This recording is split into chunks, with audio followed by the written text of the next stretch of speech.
Hello and welcome to the Talk with Tariro.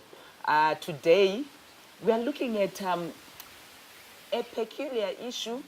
It's almost a call for help, a cry for help if you'd want to look at it. I have Kenneth Chisale here on the program. Kenneth left home quite early due to abuse. He faced some of the issues that we're talking about the past 3 weeks. Rape as a young person, got married quite early at 19 years. He's almost like a loner. Talking to him, he said, I've no relative. It's just me and my daughter. And he has got a cry for help for Zimbabwe. Mainly he's looking for his siblings. But we want to look at the effects of abuse for young people. How does it impact their lives later on? Kenneth, welcome to the talk. Welcome to So could you share with Zimbabwe what happened from the time when you were very young up to where we are now? It's okay. It was like this. It was in the year 2003. I was, let me say, 6 years old, and I was doing my second grade at Chikurubi Primary. That's behind Lafarge and Support Unity. So I was just getting transferred one to another. And then, so I was transferred to the other place. I don't know if the way my mother's parents or my father's parents, but they were like a bit tough of me. So the lady was actually bigger, maybe 3 times by that time. She was very fat. So after she took me for a bath, she took me to her room, and then she closed up my mouth. So her brother came knocking on the door, and then she said, I'm changing. But the brother never knew what was happening inside. So she was, at that point, she was like raping me up. So when it comes to, and then when it was night for us to sleep, it's whether you choose which side would you sleep. If you're sleeping straight, looking up, that's the whole night. So you don't have to turn. So if you're, it's just, that's what it is. It was like that. So if you're supposed to be sleeping looking right or left with a dollar sign or straight the whole night, you don't have to. Was to that turn. some form of punishment or what? I think it was sort of a punishment. Who was that? I don't remember. I don't even know which side were they from. And then another occasion, it's whereby, do you know that when you cook sadza, and then you dish it in a plate while it's still hot, it covers the whole plate. Yes. So to leave just a little space for the stew. So I was dished such a place like that. And then so the stew get finished. And I was supposed to eat that sadza in the next coming 3 days without anything. So sometimes you end up vomiting because you don't be tasting us. That's the other thing. And then I remember just the time when I went to play with my friends and I came back late. And then they took a belt. And then I was beaten with a mental ease. So I still got some scars on me. Some are fading away.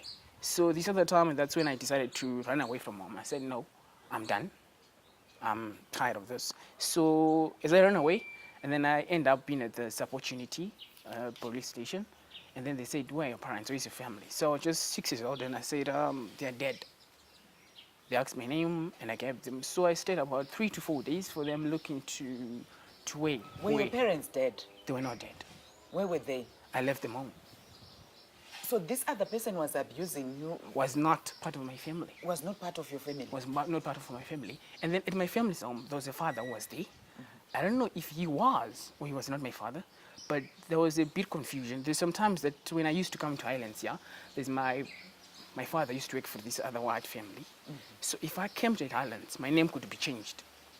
I would be called Elijah Banda in Elijah Islands. Banda. In Islands.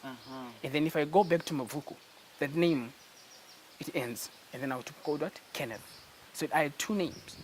The father for this side wanted Elijah. The other father from this side wanted Kenneth. So now you can't figure out who's your biological father out and which of is those. out of those. So and then they asked me, so where is your father, where is your family? And they said, they're dead. So I stayed up about 3 days, eating prisoners' food, police food. And then on Friday, it was in the afternoon, let me say just around 2 o'clock. So the other father finished work a half day on Friday. So I was in a police van at the Land Rovers behind, and actually I saw him coming from another direction. I was behind. And I said to myself, I can't make him see me. I can't. So I just lowered my head and then I just slept. And then I passed through. And then that was it. That was the last person that I saw at that moment. And then I went to Penyucha, which is in Highfield, opposite Miharadzo. But at that time, it was in promotion home. So for those notorious kids and stuff. And then I arrived, and then I was too small. And there were big guys, they were used to So the that's when system. you were 6. I was 6. And then the big guys were used to the system. So I used to take some bricks, just staying in a car, playing down, and then some guys would come and kick it up. So at this place, you could eat dinner at 4. At 4 p.m., you get locked up, and then you wake up at 4 a.m., you do your duties, you wear your uniforms.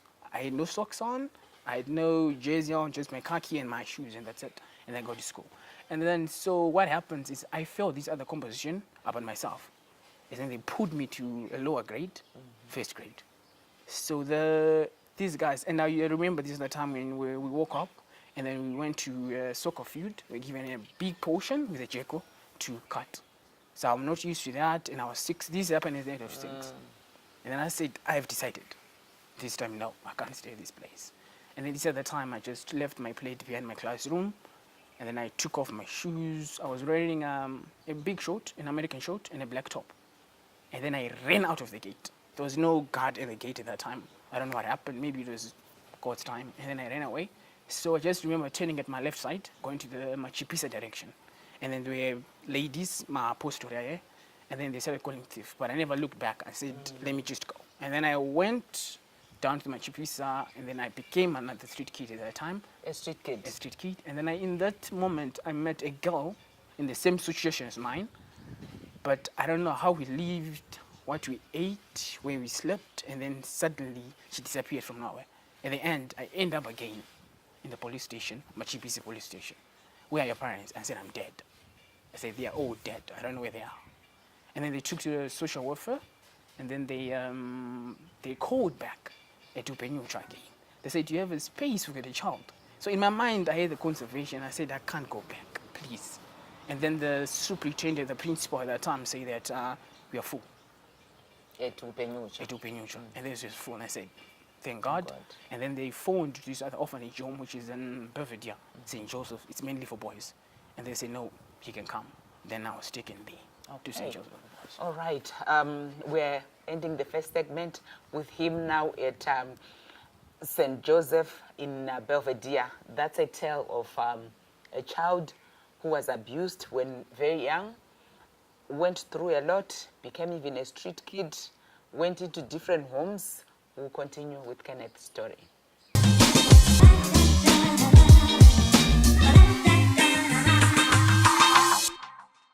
Welcome back. We continue with Kenneth. Kenneth has an appeal for help. As he's telling us his story, you could hear he cannot remember some of the things that were happening when he was quite young. And for him, the message that he has, as he's narrating everything, he's actually looking for his siblings, looking for his family. So really my appeal for Zimbabwe, if you're hearing this story and it somehow sounds familiar, alert somebody to just listen to Kenneth. Maybe look at the features in the event. You could recognize him. That's the appeal that we have on the talk today. So when you went to Belvedere, then what happened? So the time I arrived at Belvedere, it was on a Thursday. So this was actually, let me say, a Catholic and Anglican run home. So it was probably managed. So it was on Thursday, and it was my first time having a decent meal in years. So, and then I was taken for a bath. So the rules, it was nobody was supposed to be speaking Shona at that time because it was mixed. There were albinos, there were white, and there were colors. And then they took me in, and then they registered me in, and then I was taken to Sobonatich Primary School, and then that's where they found where I started doing my junior school, and then I started living at this place up to the age of 18. So when you reach 18, it's, they look for a job for you. It depending with your O level, how you have reached your level. If you have passed, they'll make you continue living at the place. So if you failed, they'll look for a job for you just to start up something. So at that time, that my time have come, and then they said, no, there's an organization which is in Chipinge, which is under United Nations. It was built for the refugees, but they said it just can take everybody. And then I was taken there. So I was supposed to be doing building, a course for building. And then so when I arrived at the place, I said I can't do building. That's tough for me. Then I exchanged and I said I'm doing fashion and design. And then I did fashion and design for a year. I got my certificate and then I came back. So I was supposed to leave again. The rules changed. And then I went back to Chipinge and then I did carpentry and joinery. And then I came back again. So when you were coming back here, where were you going? Still to Belvedere? Still in Belvedere. All right. So when I came back, and then there was a church which is called Cornerstone, which is located in Borodale. So they used to come for Christmas parties. They used to come and give presents. And then there's a lady called Jenny Jordan, and then she said, I need to build a house. So how do I go about it? And then he met the board of trustees. They discussed. So she was given a space there, and then we built a house about a year. We built that house for a year. So this house was beautiful with those old guys who finished Form 4s. We don't have anywhere to go. So the house was built inside St. Joseph's, just a small house, about 20 room house. And then we stayed there. So when we started staying there, we started working with this other lady, which called Sharon Wook. So she used to take us to do recycling just around. And then so at that moment we were doing the recycling. We used to carry the rubbish with Swift Transport. And then Swift said, can you have some guys? Oh. And then Swift employed us. So at that time of moment, we were 15. Swift employed around, let me say, about 5 guys. And then Paramount Garments took 5. And then Autoworld took 5 guys. So all the 15 of you managed to get... So all 15 of us, we managed. So what happens now, in this house, you're supposed to be staying for a year, and then you leave out. But if so it means if you're staying in this house for a year, and then you're not supposed to be doing anything, you're not supposed to be drinking, you're not supposed to be doing anything that's not, they reduce you. So guys started living one by one, just going, each other going to other direction. Wanting freedom. And then so we separated, others they, but usually we used to meet up. So as new guys, we are new in the industry and we are working and we are now free. Some of us were afraid. Some money. Yeah, some of us were getting afraid to just go out and to live alone. That's when we started going to the bars with a lot of money. Some of us would just end up, meeting those ladies of the night. That's how I managed to meet my wife, and then I got a daughter up to now. So you met a lady at the bar, Exactly. lady of the night, and you had a child. Exactly. Okay. So where is this lady now? I actually left at home. So she's your wife. She became your wife. She became my wife. Okay. All right. And what is the child doing now? She's still young, 1 year and a half. Okay. All right. So what's your appeal now? My appeal is that I'm looking for my younger sister. The only thing that I can remember of her, it's her name, she's memory. And then my other brother's name, I can't actually remember it. It's been a long time. So I just want to know if they are alive, are they safe? If they're dead, I didn't know how to do that. Because I know what I faced, and I know if they are alive, they can face situation I faced. Because what I faced, it was too hard for me. But I was only 6 years old, and I knew what was wrong and what was right. So to an extent that I decided to leave my home just to go and say it. So what was happening with your parents? That's what I'm failing to figure out. What was happening with my parents? Yeah. What was especially your mom. She was just a house lady, waking up, sleeping, and then sometimes she would come and collect me after school of code that I've bunked school, or I'm not at school. She could not say anything, just to say, don't do it, just like that. You were staying with her? We were staying there, and then sometimes... So when you were being abused, she didn't pick anything? She didn't pick anything. You didn't say anything? I didn't say anything. She's the only thing she can remember. She saw the mask, the scars that I had on my... She said, what did you get? I said, I just fall. And then she said, okay, it's fine. So my appeal is I just need my siblings. Because if they're alive, and then... So the other confusion is this. I don't know if my siblings are also facing a confusion, which one is our father? Yeah. That is the same confusion that I face. Because the time that I used to come to Highlands, and then this man said, that name I don't want to hear it. The Chisale? The one who called me Elijah Banda. He said, I don't want to hear it. So but the one in Highlands was the Chisale? That's what No, it was the Banda. It was the Banda? It was the Banda. Elijah who called me Elijah Banda. Yes. Was in Highlands? Was in Highlands. Then the one in Mavuku was Chisale. They was calling you Kenneth Chisale? Kenneth Chisale. Okay. So when I left home, I have no documents on me. And so they have to process our birth certificate through the social welfare, through the government. most of the guys, they had no birth certificates, so they have to process our birth certificate so that we manage to get IDs, so start working, open bank accounts up to that situation. So you don't know the name of your mom? The name of my mother is actually Selena. Selena? Yeah. You don't know the surname? I don't know the surname. And your young sister, you said it's... My younger sister, it was memory. Memory. Yes. And then the young brother, I can't really remember her name, but suppose if it's not Ben or Brian, it's usually start with B. Between B or B, those. So now where are you staying? How is life like? This time of moment, I can say it's okay, but it's hard. I don't have a family. I don't have anywhere to look for. So if I get sick, sometimes I go to St. Joseph. They help me out.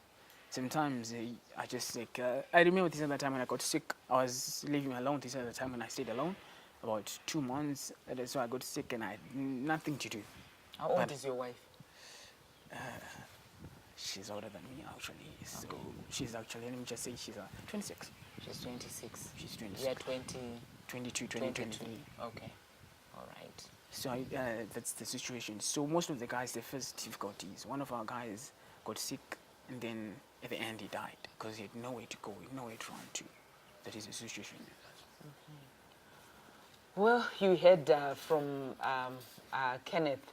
I'll try and discuss these issues in the second segment with a counselor in terms of how best he can be assisted, because even when you are hearing his story, as much as he's working psychologically, he is still affected.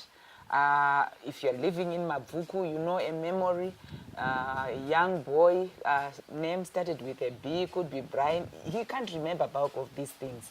But I'm sure if you remembered seeing a child, please do get in touch with us on the Talk with Tariro, and we will be able to get in touch with Kenneth. Are you also willing to give them your phone number? Yeah, sure. Yes, please share your phone number. My phone number is 0772 485 832. It's also on WhatsApp. Try to repeat it again. 0772 485 832. That's Kenneth's number.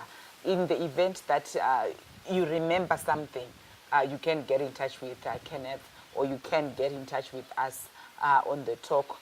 You can find us on Facebook. You can find us on Twitter. Let's assist Kenneth. But in the third segment, I would like to discuss with a counselor. When kids are affected at such an early age, the impact it has on them as they grow up, even the sexual and reproductive health decisions that they make, how they impact on them. Join us after the break.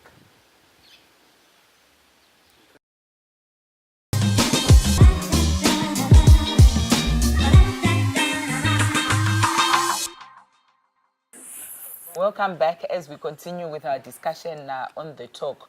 I've decided to invite Rudo Mashingaidze.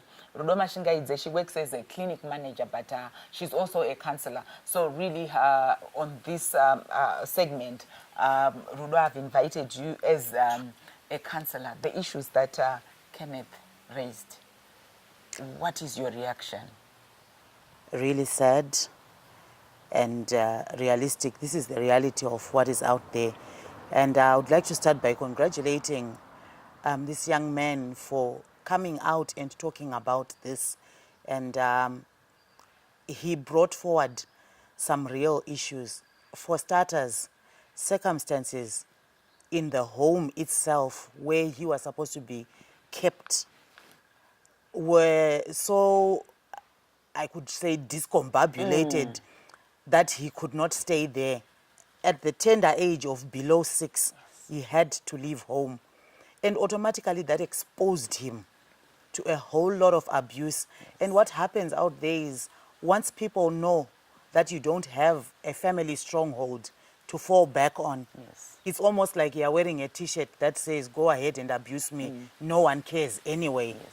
He spoke about what I would like to brand as negligence on the part of the mother. We don't know if she could come forward and say it's because I was being abused or whatever reason that she might have. But hearing from the perspective of the then child, this child had no parental guidance. this child grew up with two separate identities that he was forced into. Yes. He did not choose to have, it's not even an alter ego, he did not choose to have these two names, these two lives. We don't know what that is about. And for him today to be able to get closure outside of being reunited with his family, which he so forgivingly wants to do, there's still that aspect that a lot of what his life could have been would have been if at least he had gotten closure to understand, who am I? For starters, he does not have an identity. He did not, he grew up without an identity. Nobody cared. Even the people that took him in and seemed to care saw an opportunity for somebody else to abuse. So the life that he has known growing up is a life of abuse. We thank God that he has not grown up to become an abuser himself, which is very likely in instances such as his. But he's got deep-seated trauma, and we are thankful that he's talking about it, because from our perspective as counselors, even as Adult Rape Clinic, we want to start working with him and start chipping away at this huge cancer of pain that has grown all around his mindset. And we are thankful that he has a very strong character. He has not fallen into the trap of being what life tried to push him to be. Yes. Because just looking at his whole journey, I think he did everything. Going into the streets, going into the bars. So how important is it for young children to have the base, a proper base when they're still young? Because he had it rough. It's when you want to vital. look at, It's vital. I remember from conversations with Department of Social Services, they always talk about a place of safety for a child. They always talk about a first-line place of care is in a home environment. By the time somebody is sent into a children's home, as children's home, it is not their first option. They want the child to grow up in as close a family setup as possible, where there is a parental figure or parental figures, where there is siblings, where there is some kind of culture, and the child grows up socialized as a child that transcends from being a child into an adult stage by stage. And this was all absent. He had to hustle. He had to make decisions from as early as 6. I'm still amazed that he has turned out to be the young man that he is today, that is able to talk about it and lead an otherwise stable life. But how can he be assisted to find closure? He needs a lot of psychosocial counseling. I believe personally that the longer the term that one endured in trauma, it's proportionate probably to the amount of time that will be needed to access him healing, because you have to go through stage by stage and chip away at all this animosity, chip away at all of the pain until you come up with a refined product. And it's not necessarily going to be plain sailing. It will raise a lot of emotions along the way. But we can help him with counseling.